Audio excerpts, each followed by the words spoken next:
Buat catatan kebanggaan di lembar sejarah manusia. Kalian yang rindu, wahai kalian yang turun ke jalan demi mempersembahkan jiwa dan raga untuk negeri tercinta. wahai kalian yang rindu kemenangan. Aspirasi dari mahasiswa dibatasi. Katakan kawan-kawan. Katakan kawan-kawan. Di depan kita sudah ada buah kabel untuk batasi kita. Seperti biasa, ketika ada demo BEMSI atau demo siapapun mahasiswa di Jakarta, apa yang dilakukan Jokowi? Ya, betul. Pergi keluar kota. Gak pernah Jokowi menghadapi mahasiswa. Seperti tempo hari misalkan Anies Baswedan di demo, Pak Anies datang menghampiri mahasiswa, langsung diskusi sambil duduk di aspal, langsung ngobrol banyak kan. Nah, itu hal yang mustahil dilakukan oleh Jokowi. Ya, padahal di 2012 bilang saya rindu di demo. Jadi biar rindu terus, ketika ada demo dia pergi. Kemudian dia bilang, ya saya rindu di demo. Kan begitu ya. Jadi sebenarnya benar juga omongan Pak Jokowi itu, rindu di demo karena dia tidak pernah mendatangi para pendemo. Ya rindu aja terus. Luar biasa ya. Nah, apa yang kita lihat, misalkan kalau saya coba googling aja demo BEMSI, ini ada Tempo menayangkan, Tirto, Detik. Tentu kita tidak akan bahas satu-satu ya, Kompas, CNN. Ini nyaris semua media mainstream menayangkan dalam bentuk teks maupun dalam bentuk video. Ini luar biasa ini. Apa sih yang menjadi tuntutan mahasiswa?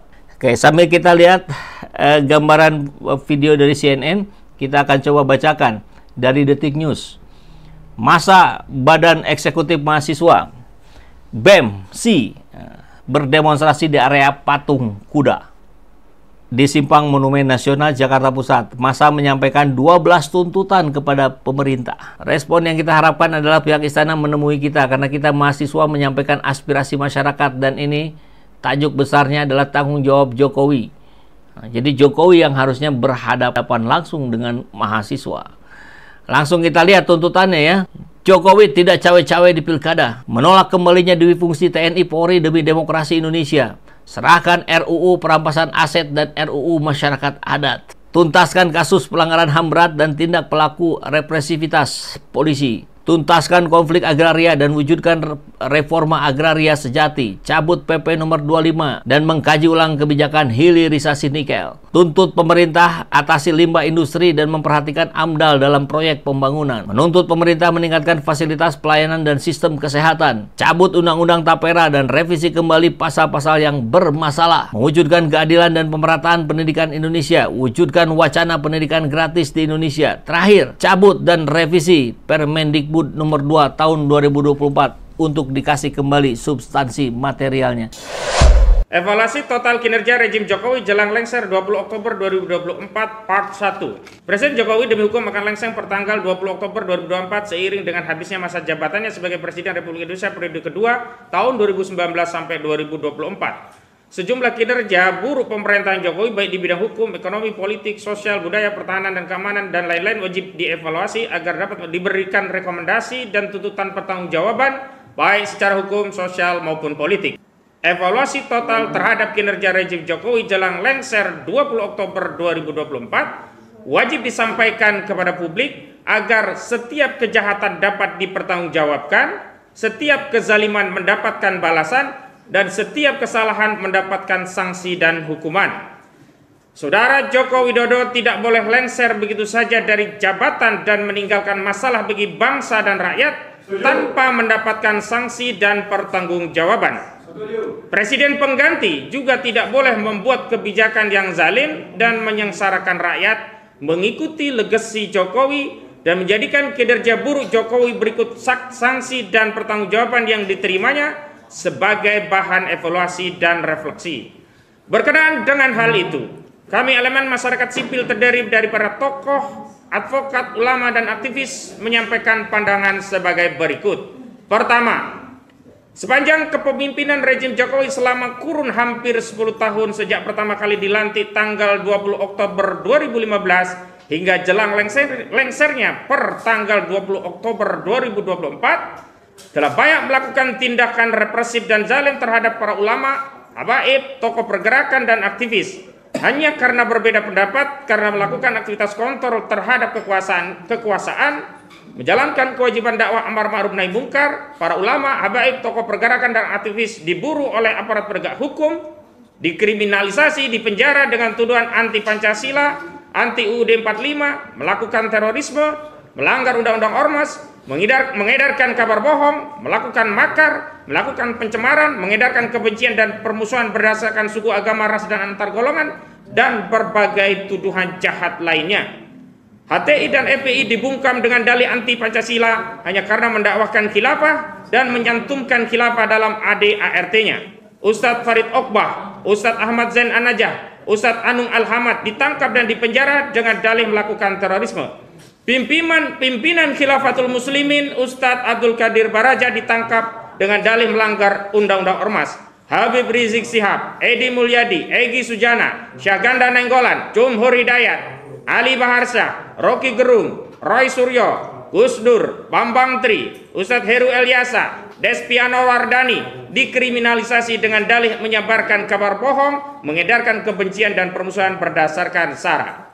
Kedua, kasus ijazah palsu Jokowi sampai saat ini masih tetap tidak terungkap karena saudara Jokowi tidak pernah menunjukkan ijazah aslinya, sementara pengadilan melindungi Jokowi dengan memutus menyatakan tidak dapat menerima pada gugatan perdata atas dugaan ijazah palsu Jokowi.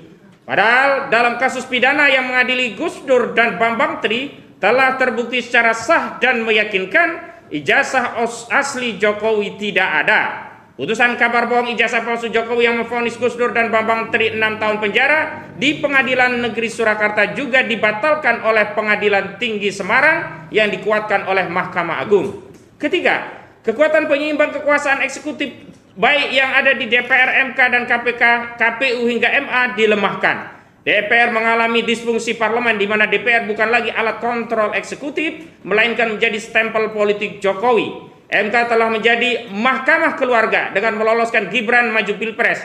KPK menjadi alat politik untuk menggebuk lawan politik Jokowi. KPU menyelenggarakan pemilu curang. Dan MA juga telah menjadi mahkamah adik untuk meloloskan Kaisang sang adik Gibran untuk bisa melaju pada Pilgub 2024. Adapun institusi kepolisian benar-benar telah menjadi alat kekuasaan yang secara penuh menjalankan tugas dan fungsi melayani, melindungi, dan mengayomi kekuasaan Jokowi dari kritikan rakyat. Institusi kepolisian di era Jokowi telah menempati posisi yang paling rendah karena tidak lagi dipercaya oleh publik. Kasus Ferdi Sambo, Vina Cirebon, hingga terakhir kasus Afif Maulana Padang telah menunjukkan betapa bobroknya kinerja institusi kepolisian di era rejim Jokowi. Keempat, tragedi terhadap kemanusiaan di era kepemimpinan Jokowi terkonfirmasi diantaranya dari kasus KM50, tragedi Kanjuruhan dan matinya 894 petugas KPPS pada pemilu 2014. Sampai hari ini tidak ada yang disanksi dan dipertanggungjawabkan atas tragedi kemanusiaan tersebut. Sejumlah proses hukum hingga putusan pengadilan yang ada hanya ditampilkan sebagai dagelan hukum untuk menunjukkan kepada publik seolah-olah pelaku telah diproses secara hukum.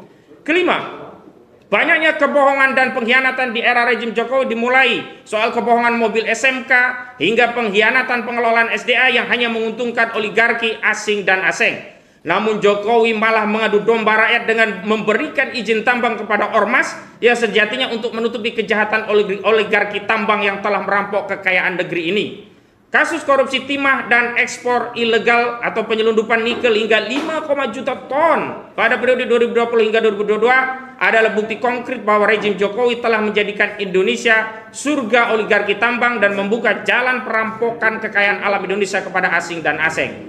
Berdasarkan kesimpulan atas fakta-fakta sebagaimana tersebut di atas, kami menyampaikan rekomendasi sebagai berikut. Pertama, tuntut dan adili serta seret saudara Jokowi ke muka hukum pasca lengser dari jabatannya sebagai presiden atas berbagai pelanggaran hukum dan konstitusi sepanjang kepemimpinannya 2 periode, agar menjadi perhatian bahwa setiap kejahatan ada sanksinya, setiap kezaliman ada balasannya, dan agar siapapun yang memegang urusan kekuasaan wajib menepati janji dan amanah atas kekuasaan yang diembannya. Kedua, hentikan segala bentuk represi dan kezaliman berdalih anti Pancasila, anti UUD 45, melakukan terorisme, melanggar undang-undang ormas, mengedarkan kabar bohong, melakukan makar, melakukan pencemaran, mengedarkan kebencian dan bermusuhan berdasarkan sara, dan berbagai dalih dan tuduhan jahat lainnya. Ketiga, menyeru kepada segenap elemen anak bangsa untuk bersinergi membangun negeri, agar negeri ini menjadi negeri yang baldatun thayyibatun warabun ghafur, negeri yang diberkahi karena ketaatan dan ketakwaan kepada Allah Subhanahu wa taala.